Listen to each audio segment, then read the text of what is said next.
हम उसमें से पढ़ेंगे नहीं, लेकिन हम थोड़ा बात करेंगे। अगर हम एफेसियों की पत्री को हम देखेंगे तो ये किताब एक चर्च को लिखा है। ये जो पत्र है पौलुस ने कलीसिया को लिखा है।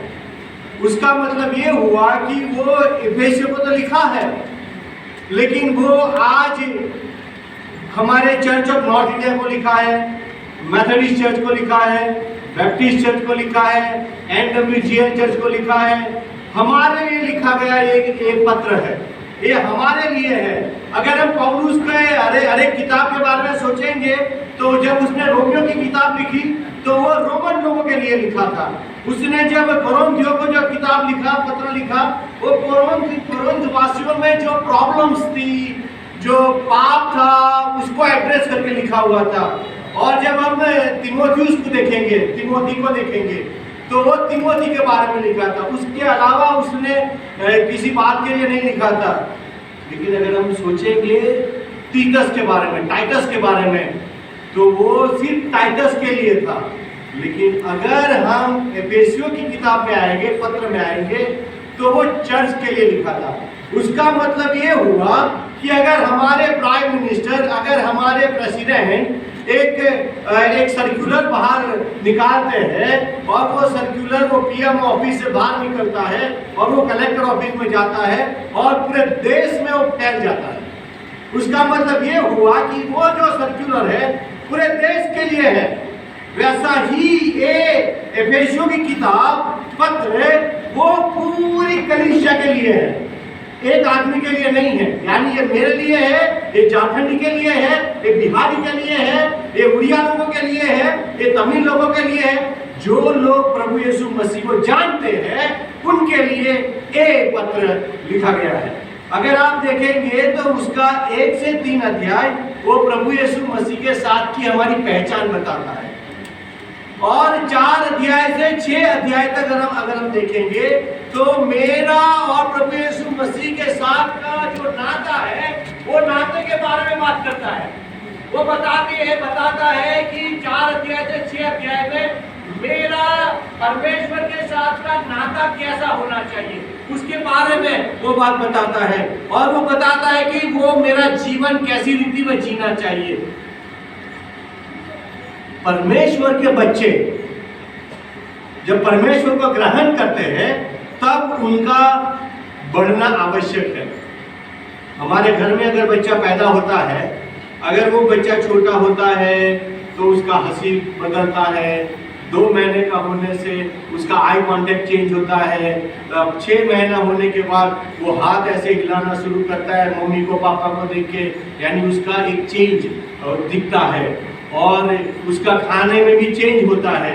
धीरे मम्मी उसको 1 साल के बाद कुछ सॉलिड खाना देना शुरू करती है, उसके बाद और सॉलिड खाना देना शुरू करती है, और 3-4 साल के बाद एकदम सॉलिड खाना जाता है। यानी वो बच्चा सही से बढ़ रहा है। वैसा ही अगर हम हमारे आत्मिक जीवन में परिपक्व बनना चाहते हैं तो हमें पवित्र आत्मा से भरपूर होके इन बातों को लेके आगे बढ़ना है। और पौलुस इस पत्र में अपना शारीरिक बात करता है, अपना आत्मिक बात करता है, अपना फीलिंग के बारे में बात करता है, अपनी इच्छाओं के बारे में बात करता है, अपना प्लानिंग के बारे में बात करता है, अपना समय के बारे में बात करता है। अलग अलग चीजों के बारे में पौलुस इस पत्र के अंदर बात करता है। लेकिन आज मैं आपको पौलुस अलग अलग प्यार के बारे, चलने के बारे में बात करता है। पौलुस कैसी रीति में चलना चाहिए उसके बारे में थोड़ा बात करता है। उसकी बात मैं आपको करके हम 2 बजे से पहले यहाँ से चले जाएंगे। अगर हम देखेंगे, हम बात करेंगे, आदमी की चाल चलन से पता चलता है कि वो आदमी कैसा है। वो चाहे हम घर में है, चाहे हम ऑफिस में है, चाहे हम कहीं और भी जगह में काम करते हैं, हमारी चाल से पता चलता है कि हम कैसे आदमी हैं। कई बार हम देखते हैं किसी की चाल से हमें पता चलता है वो आदमी बेवकूफ है। उसकी चाल से हमको समझ में आता है कि उसका उठना बैठना ठीक नहीं है। उसकी चाल से समझ में आता है कि वो आदमी जैसा दिखता नहीं है।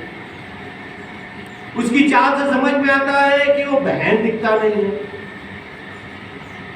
हमारी चाल बताती है कि हम कौन हैं।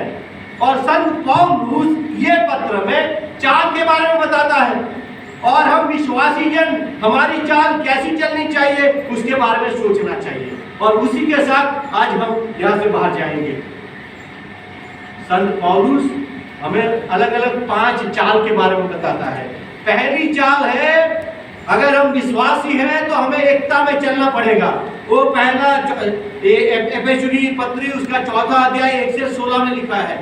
वहां पे हमें एकता में चलना चाहिए, उसके बारे में बात करता है और बताता है कि विश्वासी होने के नाते हम एक होने चाहिए, लेकिन हम एक नहीं रहते हैं।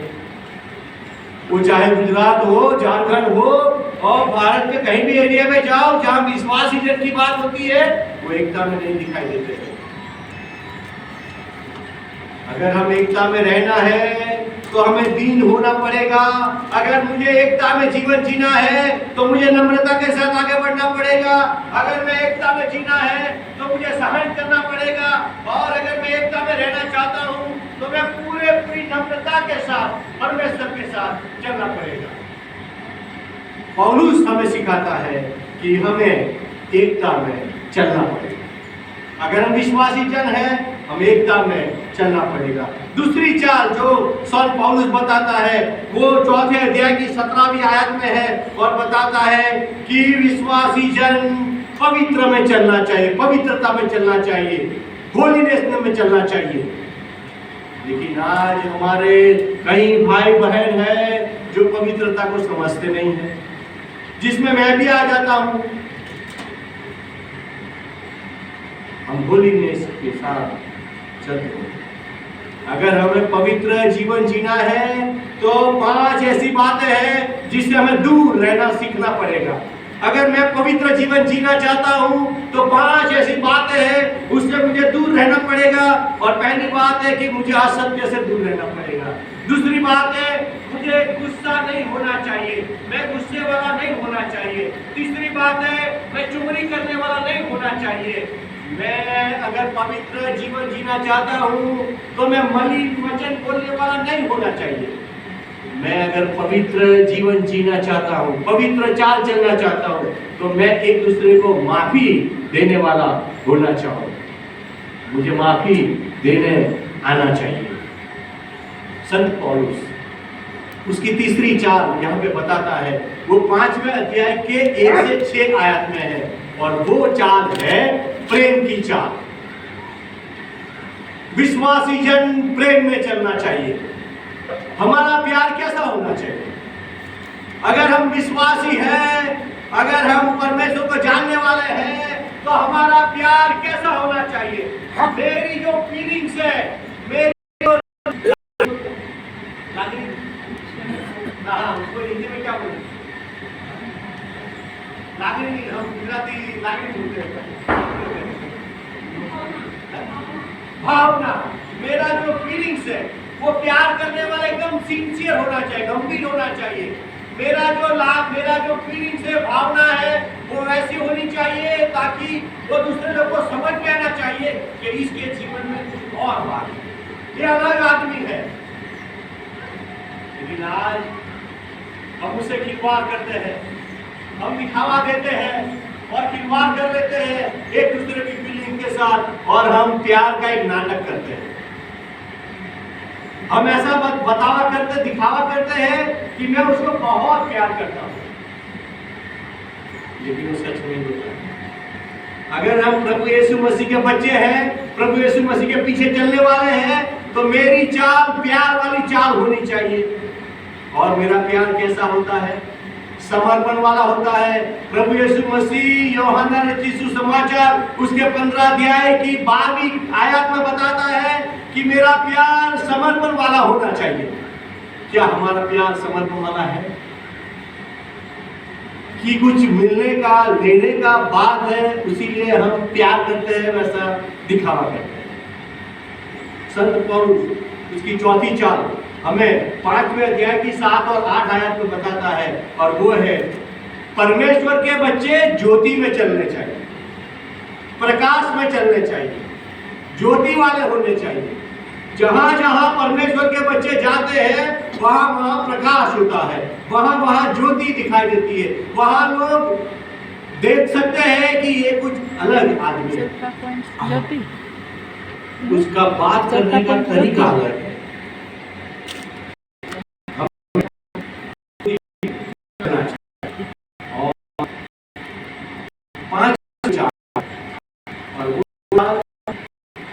अध्याय की 15 है और वो है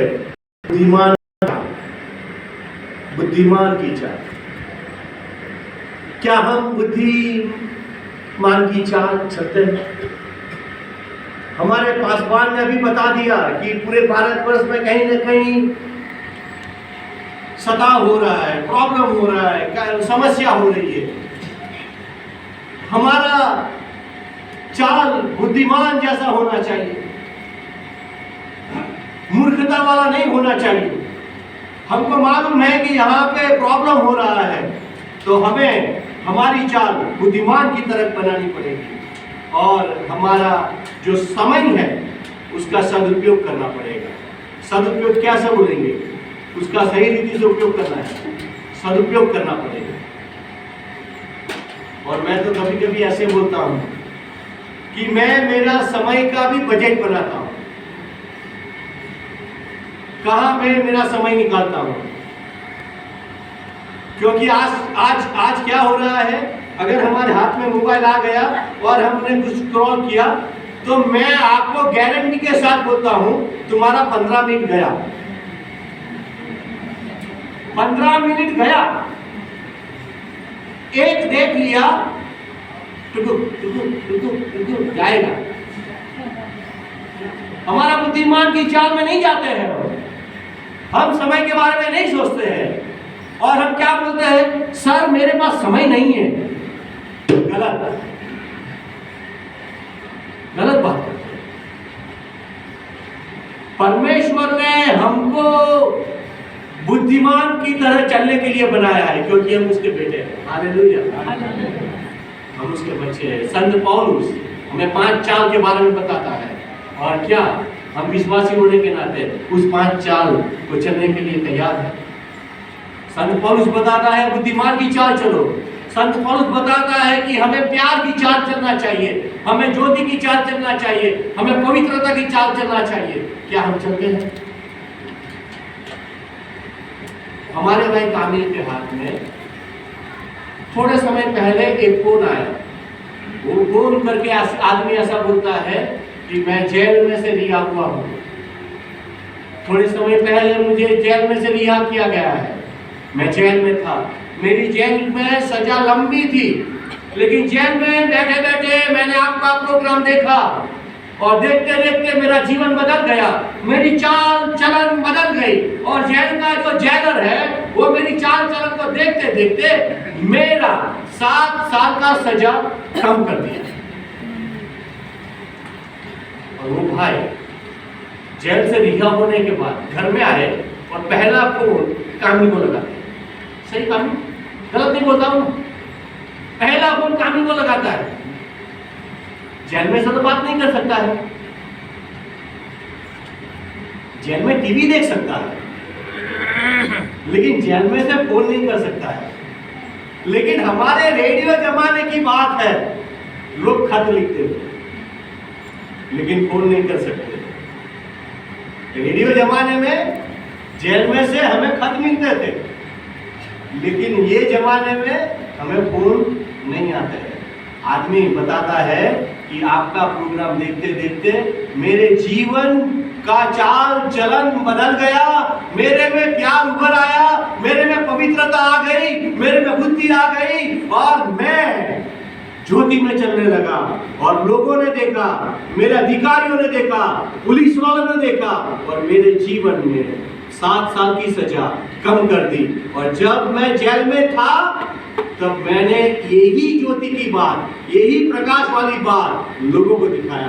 और वो बता रहे थे, भाई कामिल मुझे तो सुधार सकता है अगर मैं गलत बोलता हूँ। वो बोल रहे हैं कि मैं रिहा हो गया, लेकिन 50 लोग हैं जो ये बात को जानते हैं और दूसरों को बताते हैं।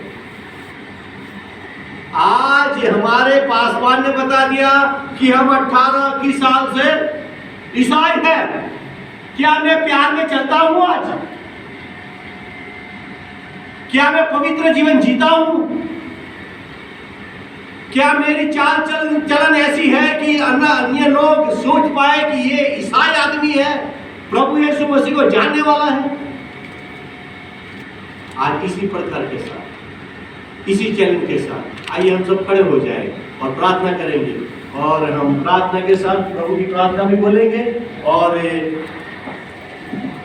आशीष के लिए आएंगे। और मैं विनती करूंगा हमारे पास्टर जी को बेनेडिक्शन के लिए आने हैं। प्रार्थना करें। प्रभु हम धन्यवाद करते हैं, हम धन्यवाद करते हैं क्योंकि आप हमारे जीवन में काम करते हैं। प्रभु हमें मदद करो कि हम पवित्र जीवन जीने में आगे बढ़े, हमारे जीवन में प्यार अंदर से आने लगे ताकि अन्य लोग हमारे प्यार के बारे में जाने। प्रभु हम आपके चरणों में आते हुए हमें मदद कीजिए कि हम बुद्धिमान की तरह चलने वाले बने, ताकि हम हमारा समय का सही रीति से इस्तेमाल करें। हमारी ये प्रार्थना यीशु मसीह के नाम से मांगते हैं, जिसने उनको चेलों को सिखाया। वो आकाश में हमारा